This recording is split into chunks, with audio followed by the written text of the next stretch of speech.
हिंदू धर्म में तुलसी के पौधे को बहुत ही पवित्र पौधा माना जाता है। इस पौधे में साक्षात भगवान विष्णु और लक्ष्मी का वास होता है।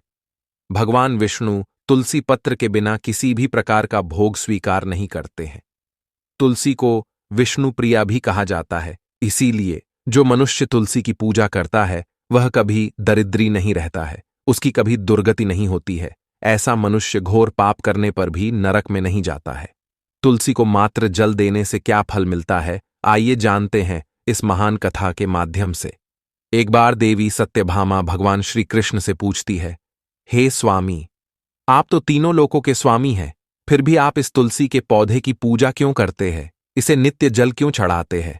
मैं इस पौधे को जल चढ़ाने का महत्व जानना चाहती हूं। तब भगवान श्री कृष्ण कहते हैं, हे देवी सत्यभामा, तुलसी साक्षात लक्ष्मी का ही रूप है। इसकी नित्य पूजा करने के करोड़ों फायदे हैं। इसे जल चढ़ाने मात्र से ही मनुष्य के करोड़ों पाप नष्ट हो जाते हैं। तुलसी को जल देने का महत्व बताने से पहले मैं तुम्हें एक अत्यंत प्राचीन कथा सुनाता हूं। इस कथा के माध्यम से तुम्हें तुम्हारे सारे प्रश्नों के उत्तर मिल जाएंगे, इसीलिए तुम इस कथा को ध्यान से सुनो।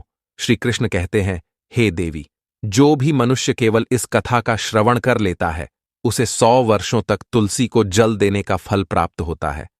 देवी सत्यभामा कहती है, हे प्रभु, मैं इस कथा को अवश्य सुनना चाहती हूं। आप मुझे वह कथा सुनाइए, मैं इसे पूरे ध्यान से सुनूंगी। तब भगवान श्री कृष्ण देवी सत्यभामा को तुलसी को जल देने के महात्म्य की कथा सुनाते हैं। हे देवी सत्यभामा, इस विषय में एक प्राचीन इतिहास है जो बहुत ही उत्तम और पुण्य फल प्रदान करने वाला है।